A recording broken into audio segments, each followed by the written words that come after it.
Hi and welcome to When Silence Breaks. Before we begin the video, don't forget to leave a like, subscribe to the channel, and if you've made it this far, tell us in the comments where you're watching from. Now, get comfortable and join us for a story that proves sometimes silence can teach the most powerful lesson of all. On the forums where people leave stories that don't need embellishment, they'd say Catherine Mitchell had a quiet life as a science teacher in Minnesota, but that doesn't explain the exact weight she carried on her shoulders that late September morning when the first frost left glass on the windshield and the car's cassette player still smelled of new pencils. She was 52 years old, with the school bell routine, lukewarm coffee in a metal thermos with a crescent-shaped dent, and a wedding ring that seemed heavier since the funeral. Joshua, a methodical engineer, had died as he lived, without fuss, with his shirt ironed and his heart betraying the script of each day. What no one saw, not even her daughter Jenna, who carried a splintered bitterness, was that Catherine's grief wasn't an open cry, but a collection of silences. The house with the two colored post-it notes he used, the drawer with screws sorted by the millimeter, the gap in the table where his cup left a perfect circle. In that domestic order, the envelope from Attorney Winters arrived. A will, an iron key as cold as a winter's tongue, and a letter in an architect's handwriting. Joshua asked her to come to a farm in Alberta, Maple Creek Farm, the same one that for years had been forbidden territory to her, almost a censored word in their conversations. The envelope seemed like a ticket to a language she had never wanted to learn, but that day, for the first time, she decided to speak. The journey began with the kind of everyday bravery you don't see in movies. Double locking the door, leaving food for the neighbor's cat, and recording the car's mileage in a notebook as if keeping track could keep fear at bay.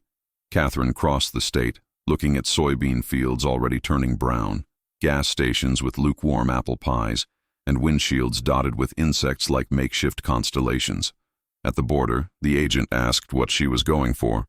She replied, to look at some property, and felt the phrase sounded borrowed.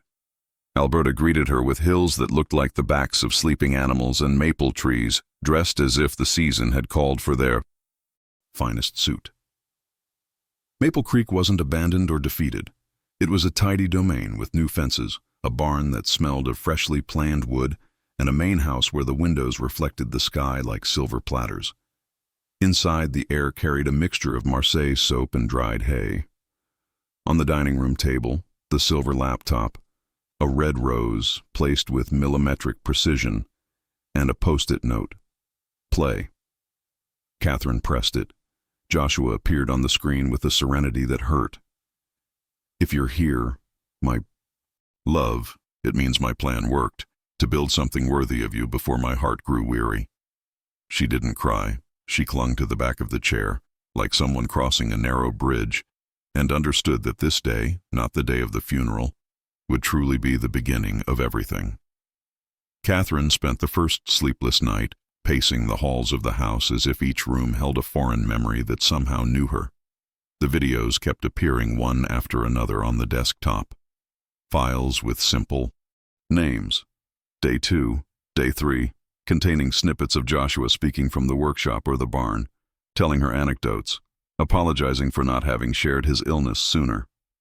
As the screen projected his face, the house seemed to breathe with her, and the silence became a tangible echo. Catherine discovered that he had painted every wall in her favorite colors, even restoring an old stable just to house horses, like those of her adolescence. She felt loved and betrayed at the same time. How could he hide so much love behind so much silence? At dawn, she opened the window and saw the countryside covered in fog, as if the world awaited her next move. At mid-morning, a black van arrived, disrupting the balance of the landscape. 3 men got out with the familiarity of those who already feel like owners. The Mitchell brothers, expensive suits, shiny watches, and looks that smelled like lawyers. They claimed that Joshua had bought the property while mentally incapacitated, that the will was a manipulation, and that Maple Creek belonged to the family by moral right. Catherine, her voice still trembling, invited them to leave, but they smiled like those who knew the battle was just beginning. When they finally left, she closed the door and returned to her laptop. Joshua had warned her, in a video recorded months earlier, that this would happen, that the brothers would try to appropriate the legacy, and that she should look for a blue folder hidden in the attic. There, among dust and aged wood, Catherine found the documents that would prove the legality of the purchase. And as she held those pages, she realized that her mourning had become a mission. The attic smelled of old wood and dried leaves, as if time had stopped at the edges of every beam. Catherine brought the blue folder down to the dining room, spread it out on the table, and spent hours reviewing each document. Deeds, certificates, transfers, all with the meticulousness Joshua had taught her in everyday life. Among the papers, she found a note folded in 4 that read, "When you feel fear, remember who you are, without my shadow." That simple, direct phrase pierced her chest like a key opening a door that had always been there. For the first time since the funeral, she wept uncontrollably. Not because of death, but because of the dimension of love she was only just discovering. At that moment, a gust of wind opened a window, and a leaf from the field floated in, landing on the laptop keyboard, just above the file name, Day 5. Catherine interpreted this as a sign. She would follow the path he had left, step by step, even if it hurt. The next video led her to a new revelation. Joshua was sitting on a bench facing the lake, his hair blowing in the wind. He explained that he had rebuilt Maple Creek not only as a refuge for her, but as a shield against his brother's greed. "They never understood the value of the invisible," he said with a serenity that contrasted with the gravity of his words. On the screen, he briefly showed some plans and mentioned oil deposits under the western part of the property, the real reason for the dispute. Catherine stopped the video, her breathing quickened. Everything she believed to be a romantic gesture had an underlying theme of strategy and survival. Suddenly, the love story mingled with an intrigue that overwhelmed her, and the quiet widow began to transform, almost without realizing it, into the guardian of a secret that could destroy or save the Mitchell name.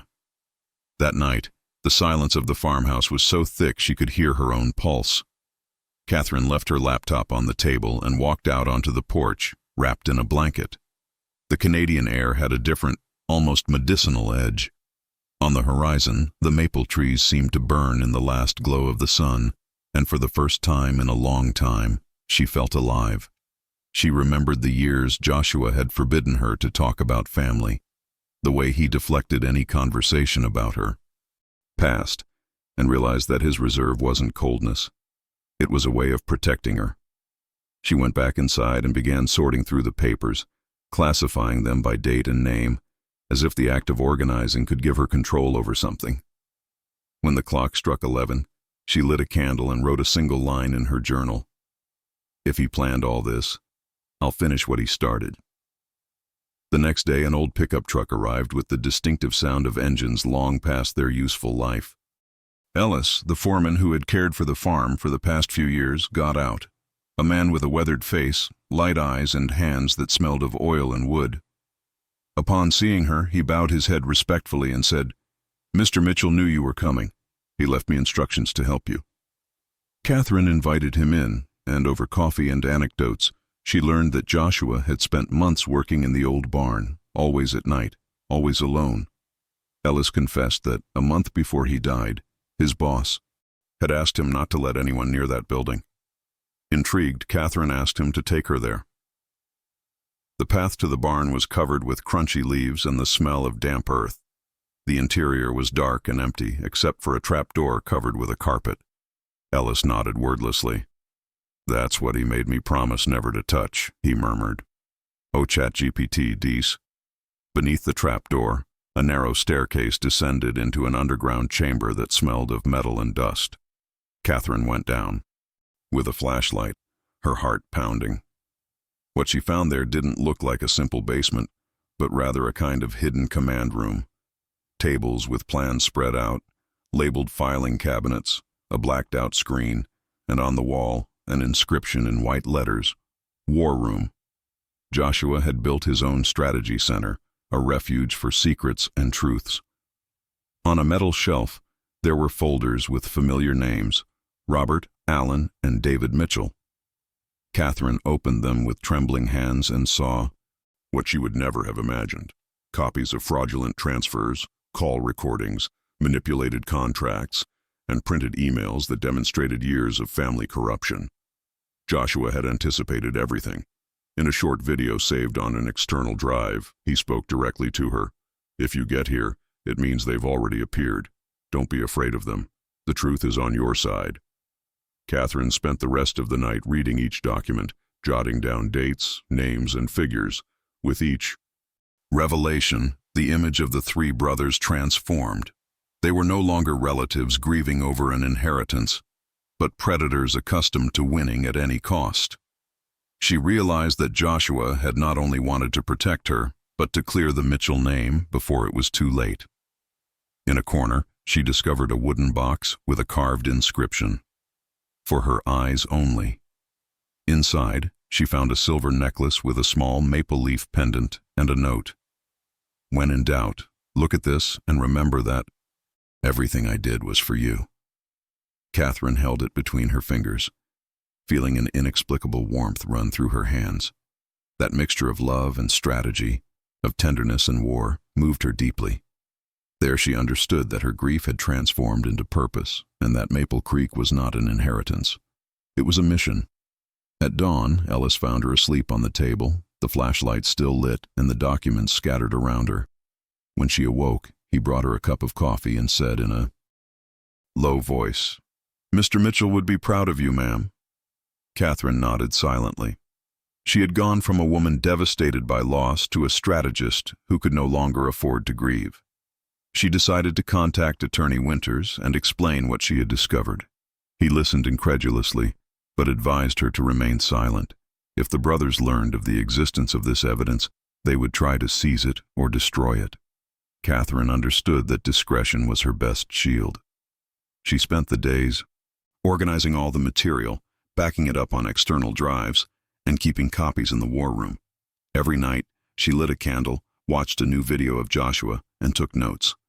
Her husband had left her not only a legacy, but also a precise instruction: "The truth, when calmly presented, is more disarming than any shout."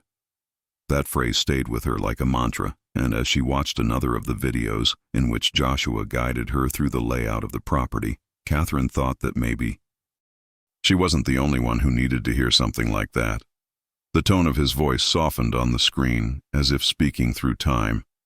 "And if you too continue reading this, perhaps you'll understand that love sometimes hides in the most unusual strategies. Tell me, from where are you seeing this story?" The phrase, although directed at no one in particular, felt like a bridge between her pain and that of the world.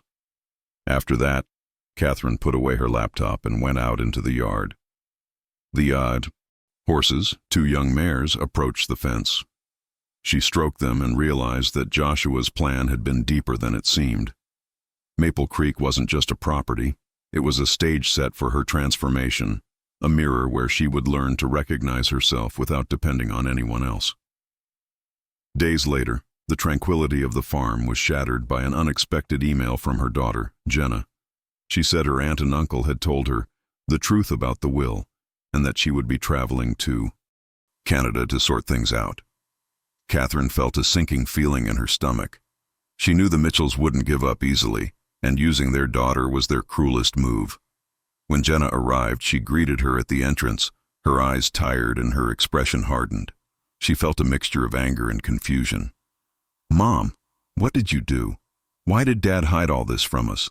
she asked without even hugging her. Catherine took a deep breath, trying not to break down. "It wasn't me who hid, honey. It was him, to protect us." But Jenna wasn't listening. She repeated her aunt and uncle's arguments, convinced that taking back the farm would honor the family legacy. That night, Catherine heard her crying in the next room and realized that the poison of manipulation had already taken effect. The next day, as the wind battered the studio windows, Catherine made a decision: to show Jenna the video Joshua had recorded just for her. In the recording, he appeared thinner, with graying hair and moist eyes. "Daughter, if you see this, it means my brothers have already come looking for you. They are not family, they are my outstanding debt. They stole my youth, my family name, and the hope of giving you a clean future. I changed countries to save myself and to give you something better." Jenna listened without blinking, tears slipping silently. Finally, Joshua said, "Don't forgive me for being silent. Forgive me for protecting you too late." When the screen went black, Jenna collapsed in her mother's arms. No words were enough. What united them in that moment was the naked truth. For the first time since the funeral, Catherine felt she wasn't alone in Maple Creek. For the next few days, mother and daughter remained together on the estate, reviewing every video and every document. Catherine showed her the evidence of corruption, the deeds, the plans for the oil reserves, and the reports Joshua had meticulously prepared. Jenna went from bewilderment to outrage. How could they be so cruel? She asked upon discovering that her uncles had tried to declare her father mentally incompetent before his death. Catherine replied calmly, "Because greed always needs to justify its guilt." In that shared silence, the two understood that they were defending not only a material inheritance, but the honor of a man who had been betrayed by his own blood. At night they lit a bonfire in front of the house, and Jenna, staring into the flames, whispered, "Dad always said that fire reveals what darkness tries to hide." Catherine nodded, feeling that this phrase was a kind of belated blessing. The following Monday, the Mitchell brothers reappeared. This time they didn't come with lawyers, but with an air of false courtesy. Robert spoke first, with a tense smile. "We just want to reach a family settlement, without courts." Alan and David simply watched, confident in their apparent advantage. Catherine invited them into the main room, where she had laid out the table with folders, recordings and copies of Joshua's videos. She said nothing for several minutes. She let them stare at the portrait of her brother hanging on the wall, the one where his gaze seemed to judge them. Then, calmly, she played a video. Joshua, on the screen, looked directly at them. "If you're watching this, it's because you've attempted the impossible again. You can no longer hide what you did." The three men's faces changed color. Catherine didn't need to raise her voice. The silence of the video was enough to reveal the truth. After that confrontation, the atmosphere on the estate became tense, almost electric. The brothers left without a word, but Catherine knew this wasn't the end, but rather the prelude to a new offensive. She decided to get ahead of it. With the help of Attorney Winters and Ellis himself, she organized a formal meeting with the Mitchell brothers and executives from a rival oil company, presenting it as a meeting to resolve property disputes. On the morning of the Yada meeting, she dressed in the gray suit Joshua had given her for their 20th anniversary, the one she had never worn for fear of appearing too elegant.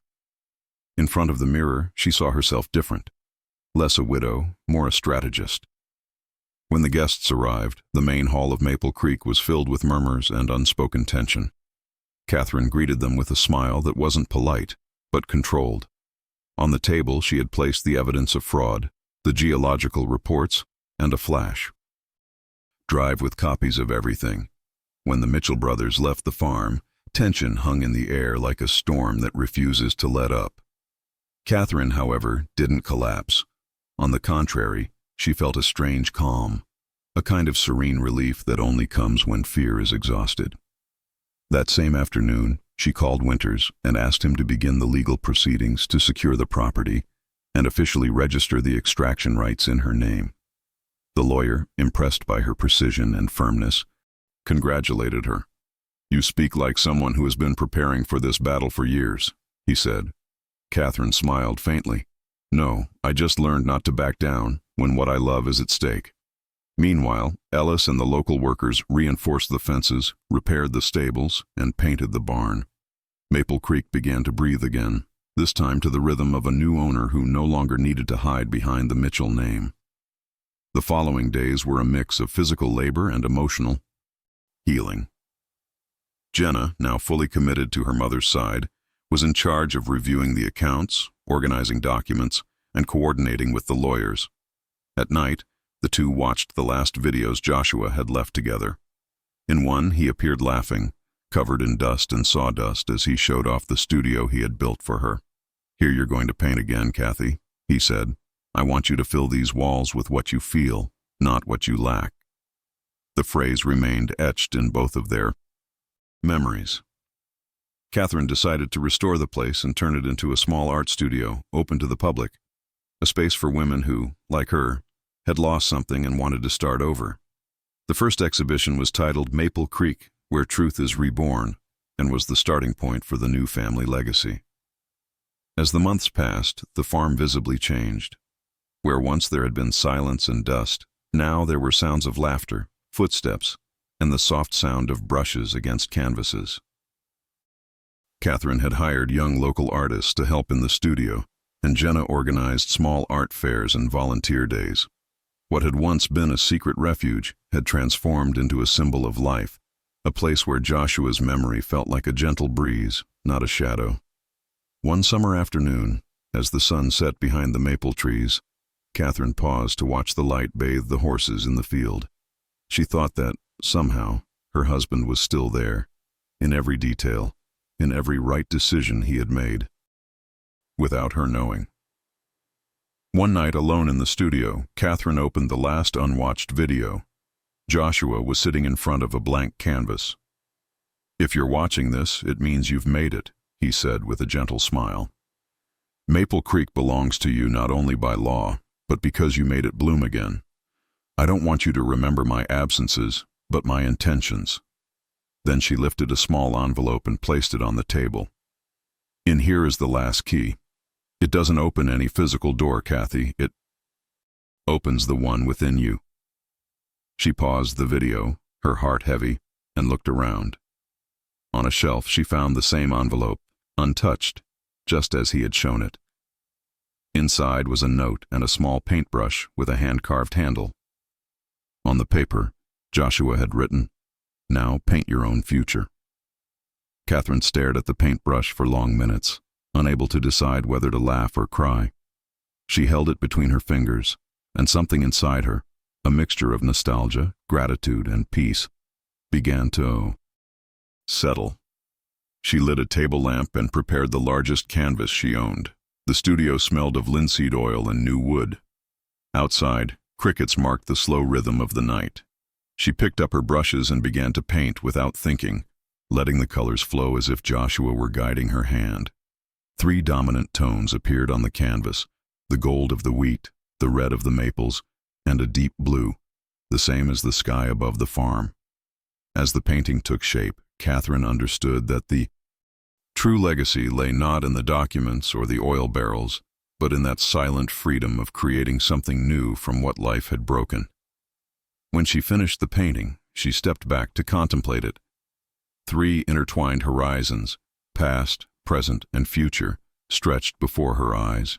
Her chest felt light, almost transparent, as if she had finally completed Joshua's last instruction. "And if you're still here, seeing this story through to the end," she thought, "share it with someone who also needs to believe that it can still begin again." She turned off the lamp, letting the moonlight illuminate the painting. In that silvery reflection, Catherine saw her own transformation. No longer the widow searching for answers, but the woman who had learned to live without fear. Maple Creek had become her testament, a reminder that even the most painful secrets can blossom into beauty when faced with truth and courage. Catherine didn't allow the canvas to be an endpoint, but rather a fulcrum. At dawn, she and Winters drafted a memorandum of understanding with the rival oil company that had shown interest during the meeting. It required quarterly external audits, strict extraction limits to protect the groundwater, a provincially administered environmental remediation fund, and a fixed percentage of royalties earmarked for scholarships for rural youth who wanted to study science or the arts. The executives, still impressed by the evidence against the Mitchells, agreed to negotiate under those rules. Jenna, who had learned more about contracts in weeks than in years of university, took care to translate the clauses into clear language to present to the community. Ellis, wearing his faded cap, toured neighboring farms, explaining that Maple Creek wouldn't sell its soul for oil. If there were ever going to be oil rigs, they would be rigs with a conscience and open accounting. In the kitchen, on the coffee-stained tablecloth, Catherine drew a diagram of 3 circles: land, people, truth. If a decision harms any of these 3, we won't make it, he said quietly, as if Joshua were sitting next to him nodding. Weeks later, the provincial court convened a preliminary hearing on the inheritance dispute, and the courtroom filled with that nervous murmur of wooden benches and narrow hallways. The Mitchells arrived in an army of gray suits and expensive perfume that failed to hide their fear. Catherine, on the other hand, appeared with a worn notebook and a folder with colored tabs, the same one she had arranged on sleepless, foggy nights. When the judge asked for evidence, Winters plugged in a disk and silently projected the bank statements, the overlapping signatures, the dates that coincided with Joshua's alleged incapacities, while, in parallel, there were records of stock purchases and offshore transfers made by his siblings. There were no shouts. There were dates. There was no drama. There were numbers. The magistrate, with a stern expression, announced that the will's validity was upheld and that, given the risk of destroying evidence, he was issuing an order to preserve all records of the Mitchell companies. In the hallway, Robert tried to approach Catherine with a "this didn't have to end like this" response. She looked at him with a serenity that wasn't vengeful, but rather sanitary. "It ends as it should have begun, with the truth," she replied, and stepped out into the cold with the distinct feeling that, at last, the Mitchells' name was learning to be pronounced without shame. When they left the courthouse, the air had a different smell: wet earth and freshly fallen leaves. Catherine took a deep breath and, for the first time in months, allowed herself a moment of silence without fear in her wake. Jenna walked beside her, holding a copy of the judgment, still in disbelief at how everything had changed. "Dad would be proud," she said quietly. Catherine didn't respond immediately. She watched a flock of geese fly south, in perfect formation, and thought that, somehow, Joshua had found his way home, too. When they arrived at Maple Creek, Ellis was waiting with a quiet smile and a table set with apple pie. "It feels different today, doesn't it?" he commented. "Yes," she replied, helping herself to a slice. "Today this place truly belongs to us, not because of papers, but because of memory." As the weeks passed, Catherine's story began to circulate throughout the region.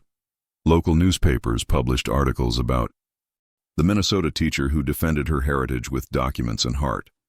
Groups of women from nearby towns visited her to hear her story and ask for advice. Catherine didn't see herself as a hero. She repeated that she had only done what was necessary to honor her husband's love and the dignity of her family. But the truth is that Maple Creek became a gathering place for those who had been silenced or underestimated. The art studio was filled with color, laughter, and shared cups of tea in the evening. Even Winters, the lawyer who at first seemed distant, began bringing his apprentices there to teach them that the law is not only defended with laws, but also with ethics and compassion. The following spring, Catherine organized a special exhibit in the restored barn. The walls, once covered in dust and secrets, now featured paintings by women who had transformed their grief into art.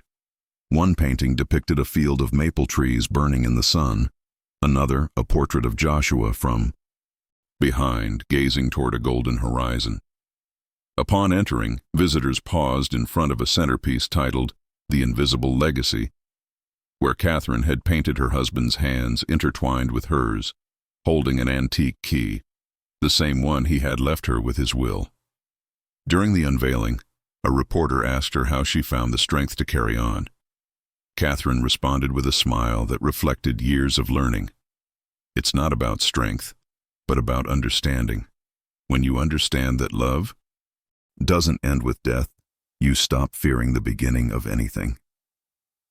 Jenna, watching from a corner, felt pride and calm at the same time for the first time. For months, she had worked with her mother not only to protect the heritage, but also to come to terms with her own history. One afternoon, while reviewing old emails from Joshua, they found an unopened one addressed to both of them. The subject line read, "For when the noise fades." Inside, a brief message. Remember that silence is also an answer. Don't waste your life trying to be understood by those who never listen. That phrase became the motto of the new Maple Creek Foundation, an organization they founded together to offer refuge and legal counsel to women facing family or financial disputes. Catherine had come full circle, from grief to purpose, from secrecy to voice. The first winter in Maple Creek's new home arrived with an early snowfall. Catherine watched from the window as the countryside blanketed itself in white, each flake seeming to seal a chapter. Inside the house, the warm lights and the sound of the fireplace created a different atmosphere, no longer one of solitude, but of continuity. Jenna decorated the tree with ornaments she had made with the children from the workshop, while Ellis told stories of old Joshua, exaggerating some details just to make them laugh. Sometimes in the quiet of the night, Catherine thought about how much she had changed. The woman who once arrived heartbreakingly, bereaved now, knew how to mend fences, negotiate contracts, and care for horses. She felt part of the landscape, not a guest. That land that had once been a symbol of secrecy now breathed honesty. In January, a letter arrived from the University of Calgary. The art faculty wanted to include her story and her work in an exhibition on female resilience. Catherine hesitated for a few days before accepting. She was worried about exposing herself, reopening wounds. But then, looking at the paintings lined up in her studio, she understood that vulnerability wasn't weakness, but a shared legacy. She traveled with Jenna, who documented the entire process. At the opening, in front of dozens of people, Catherine spoke firmly. Maple Creek isn't just a place, it's a lesson. There is no more valuable legacy than learning to stay when everything invites you to flee. The applause was long, warm, almost intimate. At the end, a woman from the audience approached her, crying, "Your story saved me from giving up." Catherine hugged her silently, knowing that, in that gesture, Joshua was also present. Back at the farm, the routine returned to being simple and fulfilling. Catherine would get up early to feed the horses, walk the icy paths to the workshop, and then make tea with dried mint, her new ritual against homesickness. Jenna had stayed in the city for a few months to continue the foundation's projects, but they spoke every day. One night, while reviewing some financial reports, Catherine received a video call from her daughter.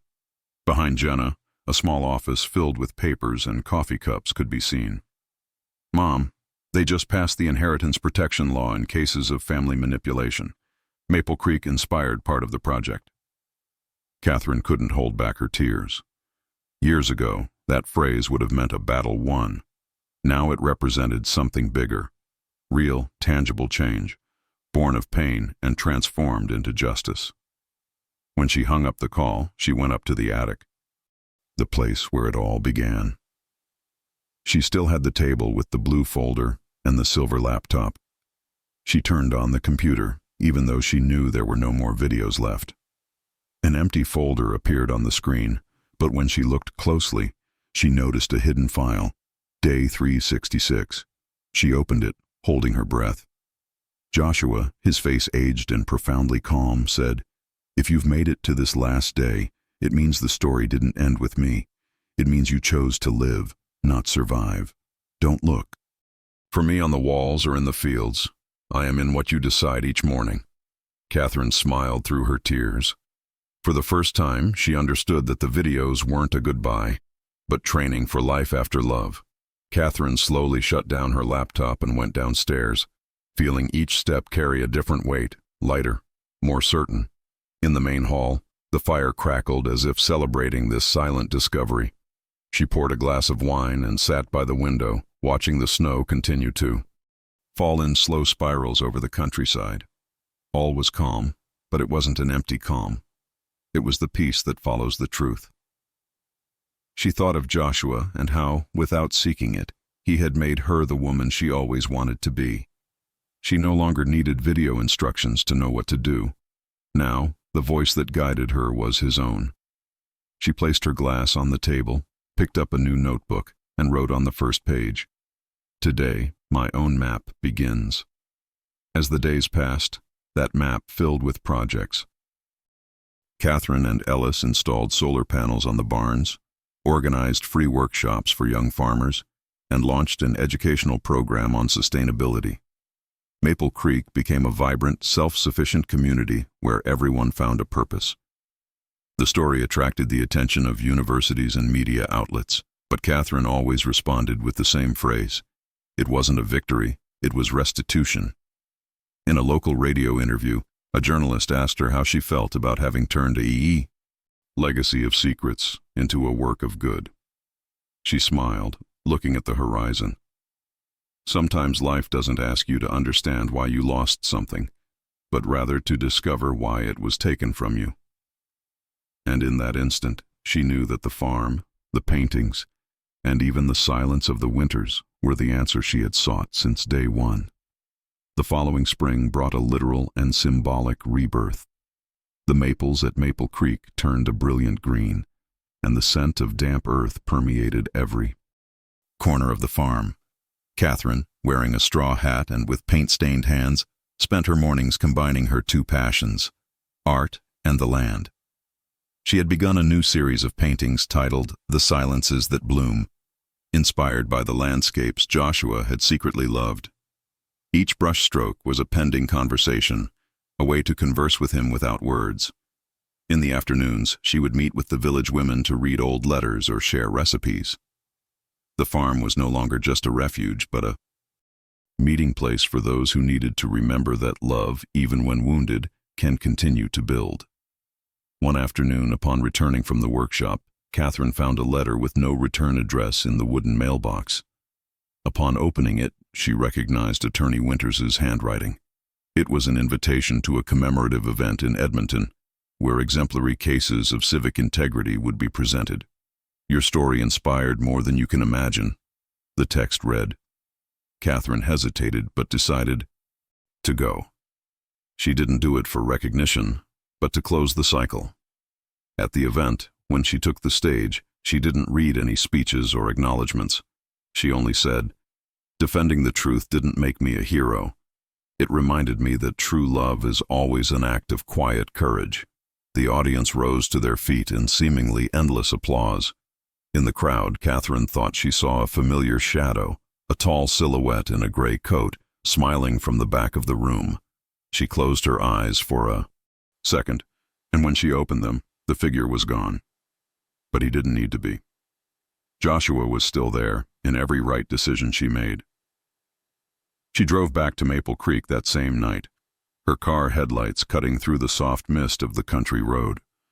When she arrived, she pulled into the driveway, where the streetlights cast long shadows across the melting snow. All was silent except for the creaking of wood and the whisper of the wind through the trees. Catherine got out of the car and walked slowly to the porch. Each step echoed the past few years, the mourning, the struggle, the revelation, the peace. She climbed the steps, breathed in the cool air, and looked toward the horizon, where the sky was turning a deep blue. In the distance, the horses slept under the barn, and a warm breeze brushed her face, so faint that for a moment she thought she heard Joshua's voice whispering, "You did it." She walked into the house, turned on the living room lamp, and looked at the paintings hanging on the wall, the antique key, the Alberta mountains, the russet hues of the maples at sunset. Everything told a story of resilience and love. She picked up the last blank canvas and propped it up on the easel. This time there was no instruction, no video, no note. Just her breathing, and the distant murmur of winter. She painted a golden stroke in the center and then let the color expand freely, without a plan, without fear. When she finished, she stepped back and smiled. The painting seemed to breathe. "This is what freedom looks like," she murmured.